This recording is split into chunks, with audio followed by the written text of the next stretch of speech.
On the bus heading to the college entrance exam venue, the exam supervisor was checking everyone's photos and names. When he got to the school beauty, Pearl Lowe, she stuck out her tongue mischievously. "I'm not Pearl. I'm her exam substitute, and I'm not the only one. Everyone on this bus is." In my previous life, the moment she said those words, I immediately contacted our homeroom teacher and had the school roster pulled up. That was the only reason everyone made it to the exam hall in time. However, Pearl was detained by the police for causing trouble. By the time she arrived at the venue, the first subject was already over.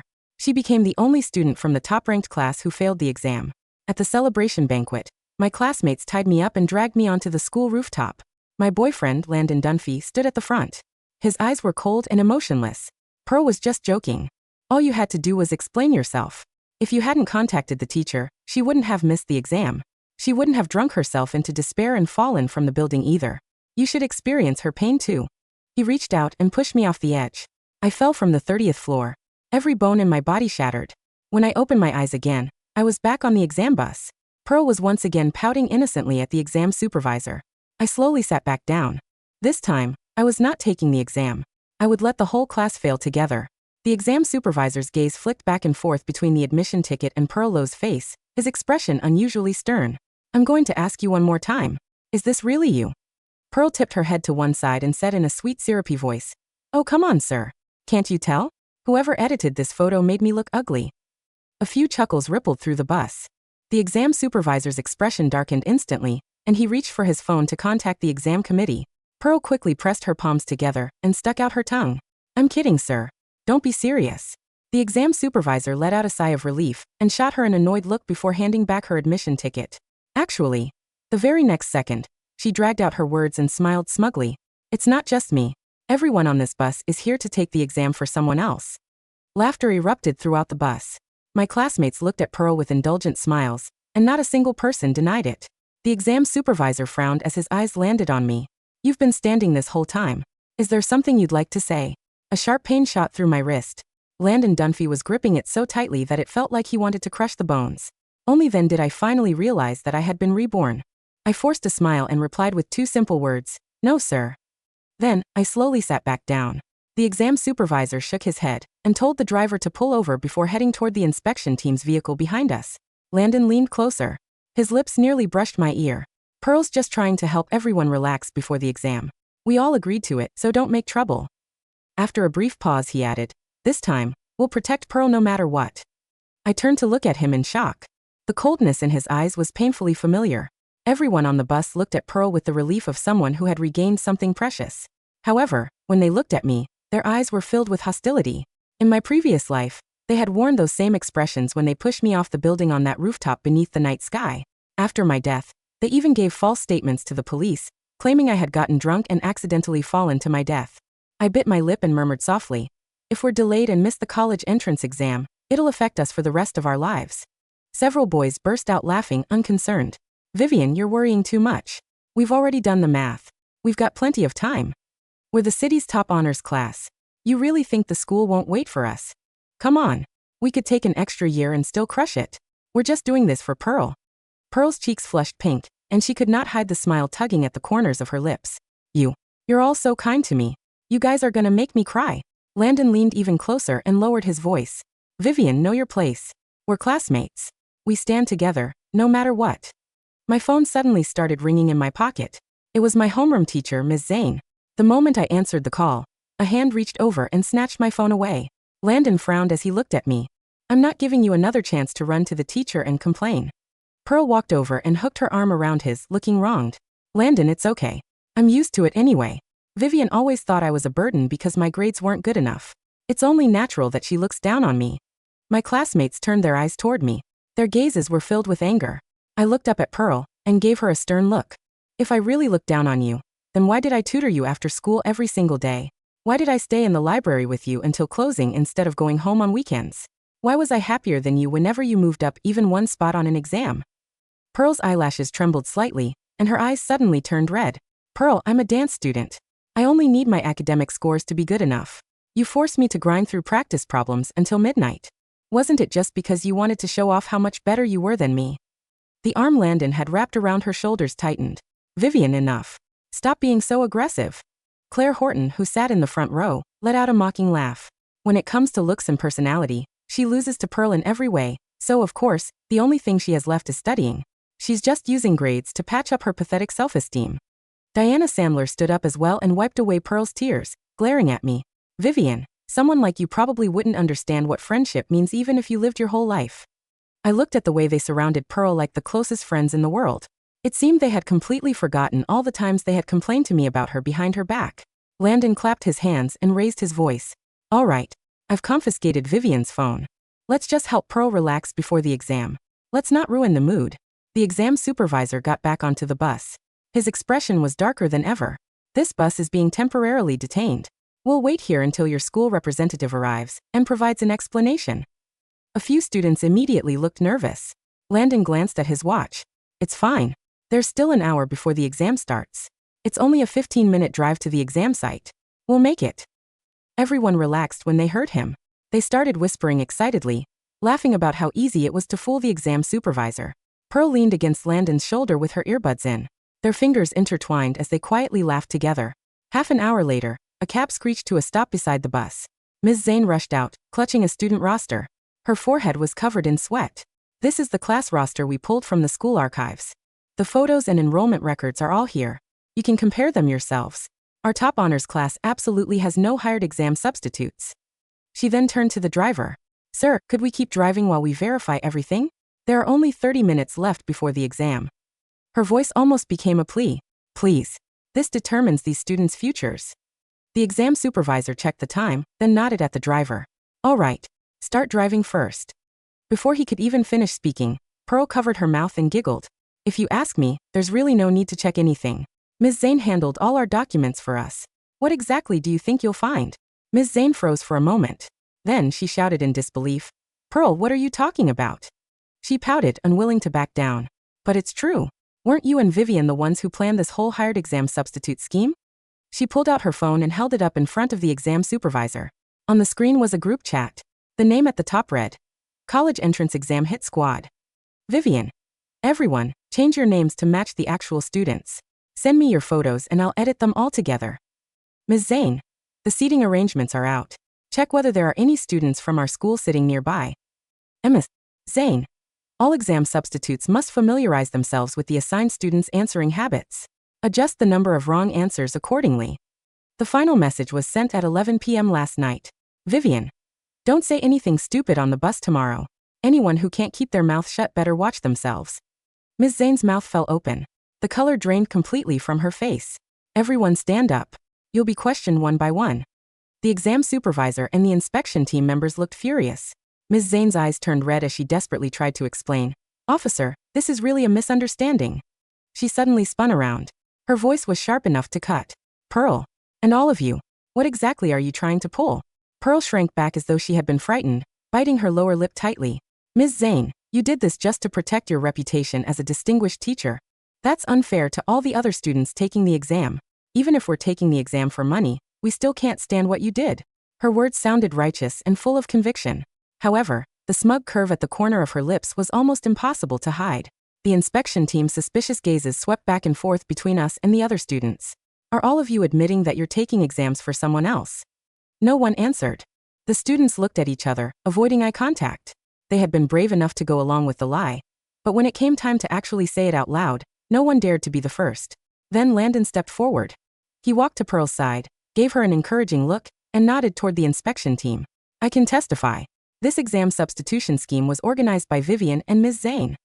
He pulled my phone out of his pocket and showed them the call history. Look. She was just on the phone with Ms. Zane on the bus. That's why the roster arrived so quickly. This was all part of a backup plan they prepared in advance. Once someone took the first step, the others quickly followed. That's right. We were all brought here by them. The top honors class has always relied on us to maintain its reputation. Just start driving already. Who takes the exam doesn't matter, right? Ms. Zane stared at the students who had always been obedient and well-behaved. One by one, they had transformed into experienced con artists who had been lying for years. Her face turned pale, then flushed red. Her chest rose and fell violently. The college entrance exam bus had stopped by the roadside, attracting a crowd of onlookers. People pointed at the bus, their faces filled with excitement over the scandal. Exam substitutes? They actually dare to cheat on the college entrance exam? And it was organized by a teacher? TSK. throwing away their morals just for some meaningless reputation. People like this don't deserve to stand alongside hardworking students. Insults came from every direction. Ms. Zane had never been cursed like this in her entire life. She crouched on the ground, trembling uncontrollably, repeating her explanation helplessly. I didn't. I really didn't. They really are the students. I took a deep breath when I saw Ms. Zane was close to collapsing from anger and despair. Then I raised my head and pointed at the screenshot in the inspection team's hand. Miss, chat records can be fabricated. You can check the image layers and editing traces. That will tell you whether it's real or fake. Besides, I paused for a moment, then spoke calmly. If we were really organizing an exam substitution scheme, wouldn't we do everything possible to hide our identities? Would we really be stupid enough to openly change our profile pictures and usernames to our real ones? The inspection team members leaned closer to examine the screenshot. Sure enough, they noticed the subtle layering between the profile pictures and the backgrounds. Just as the exam supervisor's suspicious gaze shifted toward Pearl, a flash of viciousness crossed her eyes. She suddenly shouted. Those are flaws she intentionally left behind. She prepared excuses in advance in case she was exposed. As though she had finally made up her mind, she forced each word out through clenched teeth. Since that's the case, I don't want to cover for you anymore. I have evidence. They already installed signal transmitters on the rooftops of nearby buildings around the exam site. They're used to send answers to the exam substitutes inside the exam rooms. Go check it out. You'll bust them for sure. The expressions of the inspection team's members changed instantly. Signal transmitters? This was no childish prank. If it was true, it pointed to a large-scale, organized exam fraud. Once exposed, it would become the biggest scandal of this year's college entrance exam. The exam supervisor immediately called the police and requested that the special police unit conduct a thorough search of the buildings surrounding the exam site. Ms. Zane suddenly grabbed my arm. She looked as though she had suffered a devastating blow, swaying as though she could collapse at any moment. Yet she stared at me desperately. I understood the plea in her eyes. I stepped in front of the inspection team's supervisor. I did my best to keep my voice steady. Sir, we really aren't using exam substitutes. We're willing to cooperate with the investigation. However, I do have one request. No matter what happens, please let the bus continue to the exam site first. Once we arrive, the school can provide all the necessary records to verify our identities. If this turns out to be a misunderstanding, everyone will still be able to make it into the exam hall before the exam begins. The moment the police became involved, some of my classmates finally started to panic. They immediately nodded in agreement. Yeah, let's head to the exam site first. Please, if we don't leave now, we're really going to be late. Whether it was because of my calm reasoning or because everyone's sudden change in attitude seemed suspicious, the exam supervisor's expression grew complicated. After reporting the situation to his superiors, he finally nodded at the driver. Drive to the venue immediately. The bus started moving again. Gone were the laughter and chatter from before. The entire bus had fallen into a deathly silence. Those who had eagerly testified against us earlier did not dare say another word. Some kept checking their watches. Some pressed themselves against the windows to see how far we had gone. Others clasped their hands together, whispering prayers under their breath. Only Pearl remained completely at ease. She swung her legs casually and hummed a cheerful tune. Landon took one of her earbuds out. Pearl, don't you think things have gotten a little out of hand? She tilted her head and blinked at him with wide, doe-like eyes. Landon, are you blaming me? He forced a smile and gently ruffled her hair. No. I'm just worried this might affect your exam. Oh, stop worrying. She narrowed her eyes and nuzzled against him playfully. I promise. Once we get to the exam venue, I'll tell everyone it was just a joke. Then, she rose to her feet and smiled brightly at everyone on the bus. Come on. Let's sing something and relax before the exam. No one responded. Her singing floated awkwardly through the silent bus for only a few seconds before she stopped. A flash of resentment crossed her eyes as she pouted and sat back down. The moment the bus came to a stop outside the exam venue, a group of heavily armed special police officers rushed aboard. The sudden development caught everyone completely off guard. Panic instantly spread through the bus. Pearl calmly smoothed out her skirt and put on a sweet smile. Oh, officers, there's no need to be so nervous. Nobody cheated or used exam substitutes. We were just joking around. There's really no need to make such a big deal out of this. Why don't you escort us into the exam hall instead? Sit down. Before she could finish speaking, one of the officers roughly shoved her back into her seat. Everyone, put your hands on the seat in front of you. No one leaves their seat. No talking. Hand over your phones immediately and wait for inspection. Pearl's expression changed. Hey, I already told you it was just a joke. What are you even investigating? The officer shot her an annoyed look. His expression was grim. The inspection team reported that you're suspected of participating in large-scale organized exam fraud. Cooperate with the investigation. Say one more word and we'll continue this conversation at the police station. Pearl immediately went pale and did not dare utter another word. The bus remained parked outside the exam venue, but not a single student got off. Parents who had been waiting outside stretched their necks anxiously, trying to see what was happening. They were blocked by the security personnel. Hence, they could not get any information. The students' phones began ringing one after another. The officers expressionlessly held down the power buttons and shut them off. When the officers finally got off the bus carrying a bag filled with confiscated phones, the sound of the exam bell rang across the campus. The college entrance exam had officially begun. The long, electronic chime of the exam bell didn't just mark the start of the National College Entrance Examination. It sounded like a guillotine dropping cleanly through the neck of 32 futures. Inside the bus, the silence curdled. In standardized national testing, the rules were absolute, carved in granite. Once the starting bell rang, students had exactly 15 minutes to enter the building. At 9:15 a.m., the iron gates would slide shut, locked from the inside by armed guards. Anyone outside after that second would be barred from the first subject, the comprehensive language and literature exam, worth 150 points out of 750. Missing that single paper meant an automatic failure for the entire year. Officers, please. Claire Horton was the first to lose her mind. She lunged toward the bus door, her hands clawing at the vinyl partition. The exam has started. Look at the clock. It's 9:02. We only have 13 minutes. Let us off. A tall, broad-shouldered officer stepped into the aisle, his tactical vest creaking as he leveled a cold, unyielding stare at her. Sit down, he ordered, his hand resting firmly on his holstered sidearm. No one leaves this vehicle until the explosive ordnance and electronic signal sweeping teams complete their initial sweep of the perimeter. You are currently held under emergency anti-fraud protocol. Perimeter? Claire shrieked, her voice cracking into a jagged, hysterical register. She whipped her head around, glaring at Pearl. Pearl, tell them you made up the transmitters. Tell them there are no signals. Speak up, you idiot. Pearl flinched, shrinking back into the corner of her seat. Her earlier playful charm, the sweet pouting, the cute tongue poking that had held the entire honors class in thrall for 3 years, it had completely evaporated. In its place was the hollow, cornered panic of a spoiled child who had set the living room curtains on fire and was suddenly realizing the front door was locked. I was just... Pearl stammered, her lower lip quivering as she grabbed Landon's arm with manic desperation. Landon, tell them. I was just trying to help everyone relax. I didn't mean it. Landon didn't comfort her this time. His face was the color of unbaked dough. He stared at his silver wristwatch, watching the digital seconds tick by with mechanical cruelty.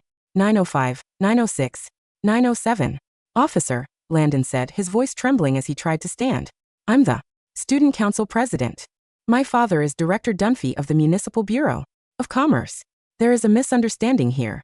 If you let us in now, my family will ensure.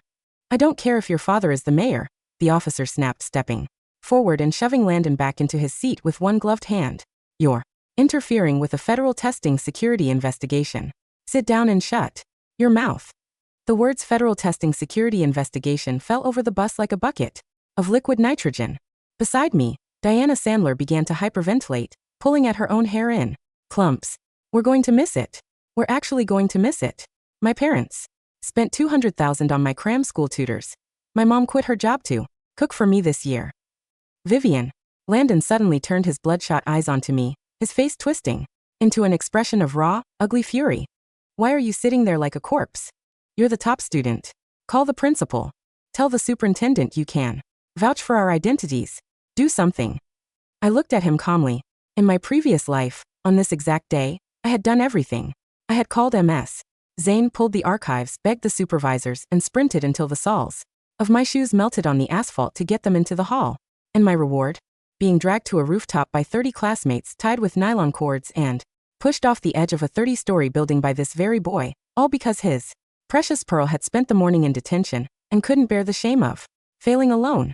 Landon, I said softly, my voice smooth, quiet, and completely detached. Didn't you confiscate my phone 20 minutes ago? Didn't you say I was running to the teacher to ruin the mood? Landon's jaw dropped. His eyes darted to the black evidence bag the officers had placed on the dashboard filled with our silenced, confiscated phones. Besides, I added, leaning back against the vinyl headrest and closing my eyes, Pearl told the police that Ms. Zane and I were the ringleaders of an underground cheating syndicate. If I speak now, wouldn't that just be an Admission of guilt. Vivien, you bitch.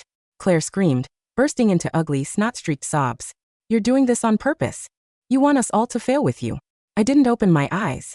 Outside the bus, through the thick, soundproof glass, the school's digital clock tower shifted. 9 hours and 15 minutes. A long, piercing buzzer echoed across the campus. At the entrance to the testing center, 2 security guards pushed the massive, wrought iron gate shut, looping a heavy steel chain through the bars and securing it with an industrial padlock. The first exam of the National College Entrance Examination was officially closed to the city's top honors class. The bus didn't move for another hour. When the heavy doors finally hissed open again, it wasn't an admissions official who stepped aboard. It was Detective Marcus Thorne from the Municipal Criminal Investigation Division, flanked by 2 forensic cybercrime technicians carrying ruggedized diagnostic laptops. Detective Thorne had bags beneath his eyes, smelling of stale black coffee and cheap tobacco. He didn't look like a man who had time for high school drama. Miss Pearl Lowe, Thorne said, checking a laminated dossier in his hand. Pearl jerked her head up, tears spilling over her mascara, smearing dark lines down her porcelain cheeks. Yes, sir. I'm here. Sir, I swear, it was a joke. I just wanted to make a TikTok video. A TikTok video?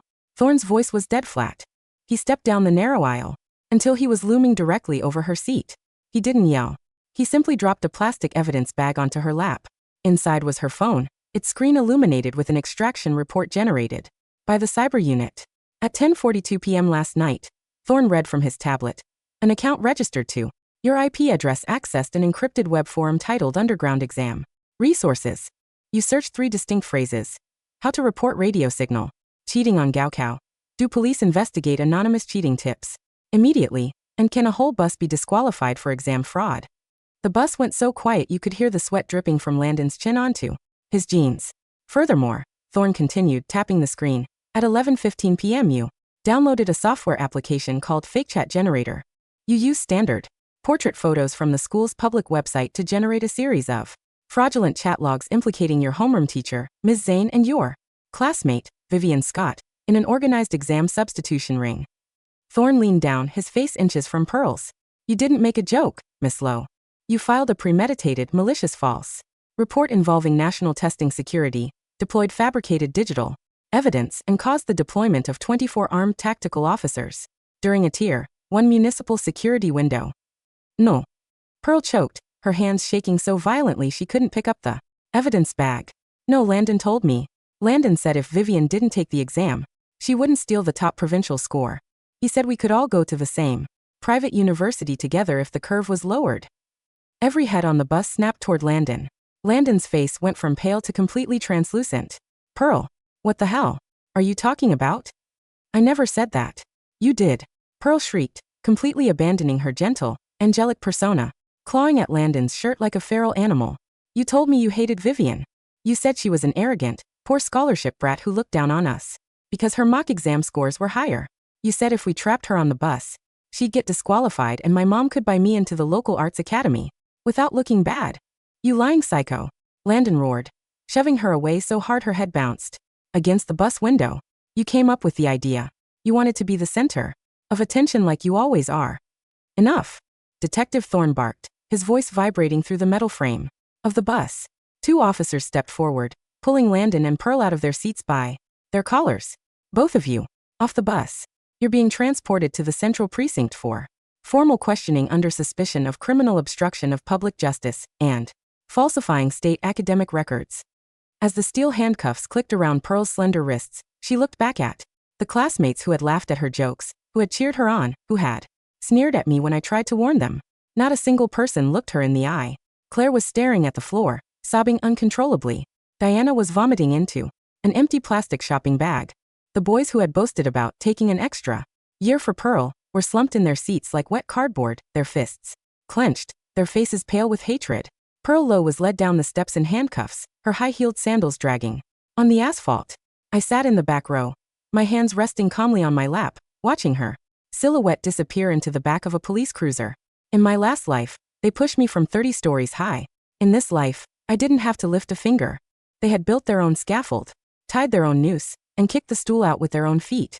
When the bus finally pulled away from the testing center at 11:30 a.m., the exact time the morning exam concluded for hundreds of thousands of normal, hard-working students across the province, It was escorted by 2 police motorcycles with sirens blaring. We weren't heading to an exam hall. We were heading to the District 3 Police Headquarters. Outside the gates of the school, over 100 parents had gathered. These were the elite parents of the city's top honors class, wealthy entrepreneurs, real estate developers, senior civil servants, and university professors who had spent millions of dollars curating their children's academic trajectories since kindergarten. They had seen the armored tactical vans. They had heard the rumors on parent WeChat groups.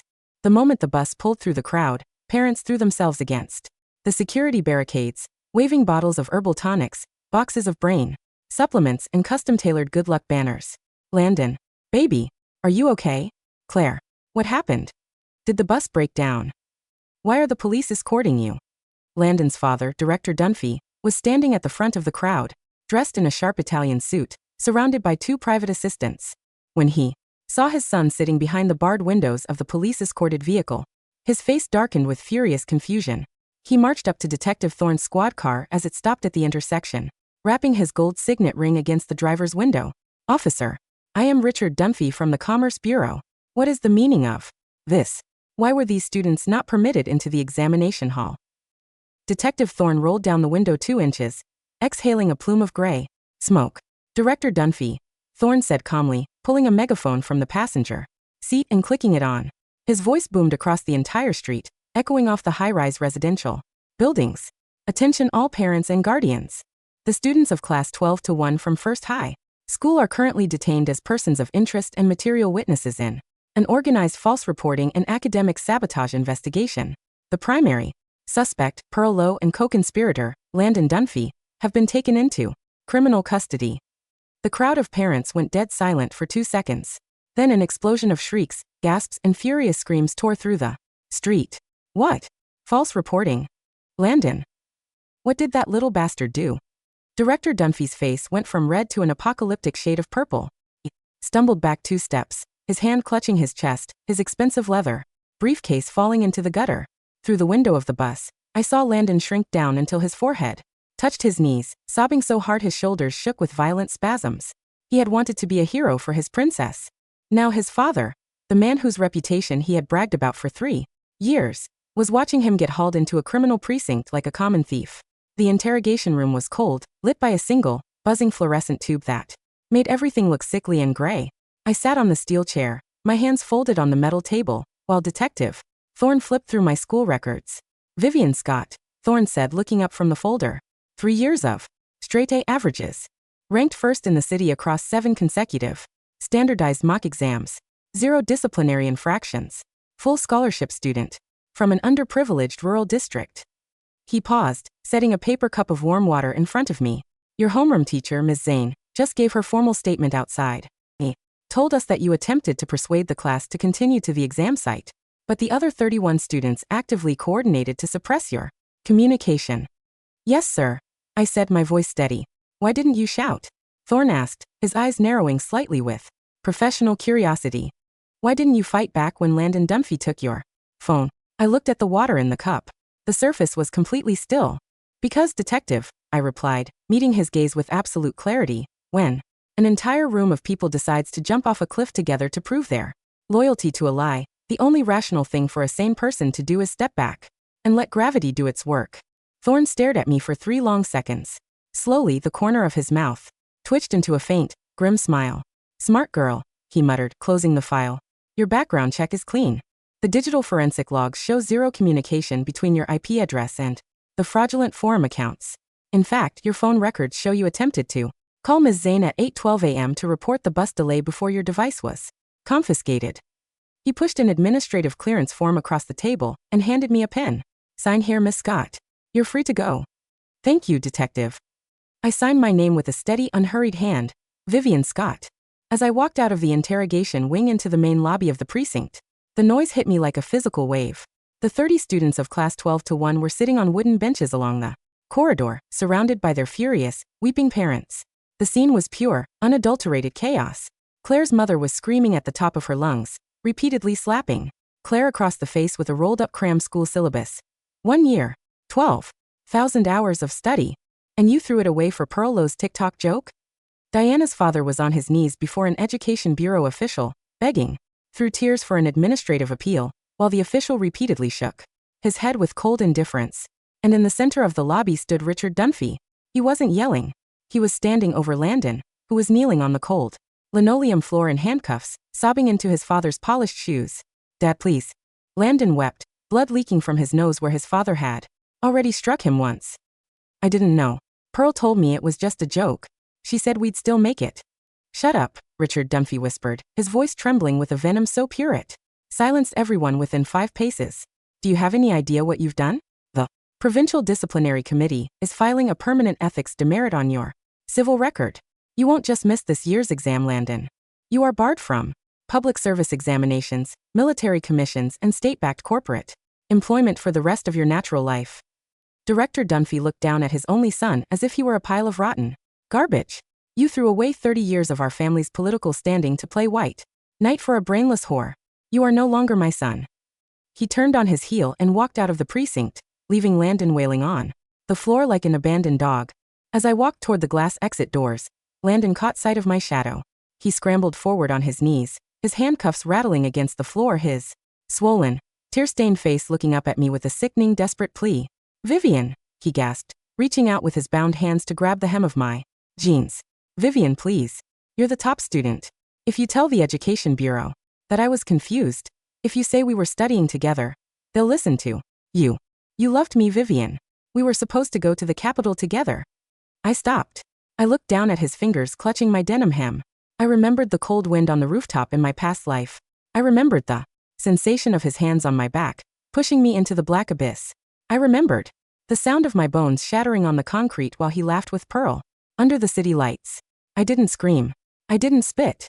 I slowly lifted my right foot, placed the sole of my sneaker directly onto his knuckles, and pressed down with steady, crushing force. Landon let out a sharp, pathetic whimper of pain, his fingers slipping from my clothes. "Landon," I said, my voice as sweet and soft as a spring breeze. "You told me on the bus that you would protect Pearl no matter what." I smiled down at him, my eyes completely empty of warmth. "Make sure you keep your promise in prison." Within 72 hours, the first high school exam sabotage scandal dominated every national newspaper and television broadcast in the country. The Ministry of Education issued an emergency administrative ruling. 1. Pearl Lowe, formally charged with criminal interference with state examinations and malicious false reporting, sentenced to 3 years in a juvenile correctional facility, with a permanent 5-year ban from all national academic testing. 2. Landon Dunphy, expelled from First High School, assigned a level 1 academic malpractice demerit on his permanent civil file, and disqualified from the current year's examination cycle. 3. The remaining 30 students of Class 12-1, disqualified from the current examination year for complicity in disrupting examination transport with mandatory ethical rehabilitation assigned to their educational records. The fallout was apocalyptic. Pearl's family, who had run an upscale private cosmetic surgery clinic in the city center, was swarmed by the furious parents of the 30 disqualified students. The parents didn't just sue, they hired forensic auditors, uncovered 10 years of tax evasion and unlicensed medical procedures at the clinic, and filed joint civil lawsuits totaling over $40 million in compensatory damages. Within 2 months, the Lowe family was completely bankrupt. Their luxury villa in the Southern Hills was seized by the court, their sports cars auctioned off on the courthouse steps, and Pearl's father was sentenced to 7 years in federal prison for corporate fraud. As for Landon, his father, Director Dunphy, was demoted to a low-level clerk in a rural county agricultural depot after an internal anti-corruption probe was triggered by Landon's public boast about his father's influence. Landon was forced to move into a dilapidated, 30-square-meter basement apartment with his mother, who spent every waking hour screaming at him, blaming him for the destruction of their family's wealth. Meanwhile, I was sitting in the sunny office of Ms. Zane at the District Education Bureau. Ms. Zane looked 10 years younger. She had resigned from her position at First High School, completely disgusted by the students she had coddled for 3 years, and had taken a post as the director of the Provincial Independent Scholars Program. She pushed a thick, gold-embossed envelope across the desk toward me. "Vivien," Ms. Zane said, her eyes shining with tears of genuine pride. "The National Admissions Committee reviewed your petition. Because your background was fully exonerated by the police and your previous mock exam records were audited by the State Board, you have been granted a full scholarship to the National Advanced Research Academy's Preparatory Honors Division." I took the envelope. The heavy cardstock felt solid, warm, and real beneath my Fingers. You don't need to take the repeating year at a cram school, Vivien, Ms. Zane whispered, reaching out to pat my hand. You're taking the winter early admissions evaluation for Capital University. You're going to the top of the country. I looked out the window at the blue summer sky. The cicadas were singing in the elm trees, their voices sharp, clear, and unburdened by the past. Thank you, Ms. Zane, I said, standing up and bowing deeply. I won't let you down. 9 months later. Late spring in the city was humid, the air heavy with the scent of wet asphalt and blooming magnolias. I was walking back from the provincial library, carrying 3 heavy volumes of advanced linear algebra when my phone buzzed with an incoming call from a local landline. It was Detective Thorne. Miss Scott. Thorne's gravelly voice came through the receiver. I thought you should know. Pearl Lowe was released on medical parole this morning. Her mother's medical debts forced her into an early release program. Why are you telling me this, Detective? I asked, stopping beneath the shade of a plane tree. Thorne sighed, the sound of static crackling on the line. Because Landon Dunphy found out. He's been waiting outside her temporary rental building near the old industrial district since 6 this morning. The local beat cops reported a disturbance on the rooftop of the derelict textile mill. I paused for 3 seconds. Is anyone hurt? Not yet, Thorne said. We have units en route. But Vivien, if you're nearby, stay away. The kid has lost his mind. I hung up the phone. I looked down at the street map on my phone. The old textile mill was 2 blocks away from the library. I didn't run. I walked, my canvas sneakers clicking softly against the concrete. The heavy textbooks tucked securely beneath my arm. When I reached the perimeter of the abandoned mill, 2 police cruisers had already cordoned off the alleyway with yellow tape. A small crowd of local factory workers stood murmuring beneath the afternoon sun, pointing their phones toward the roof of the 4-story brick structure. On the edge of the parapet, the exact same height, the exact same brick texture as the school roof from my previous life, 2 figures were struggling. Landon was unrecognizable. He had lost 40 pounds. His oversized, grease-stained windbreaker hung off his gaunt frame like a shroud. His hair was greasy and unwashed, his face covered in patchy stubble, clutching an empty bottle of cheap grain alcohol in his left hand. With his right hand, he had Pearl pinned against the rusty iron railing. Pearl looked like a ghost. The glowing, immaculate skin, the delicate designer skirts, the fragrant perfume, all of it had been stripped away by 9 months in a juvenile detention. Laundry. She wore a stained gray hoodie, her hair chopped unevenly, her face thin and bruised, weeping with the raw, guttural terror of an animal that knew it was about to die.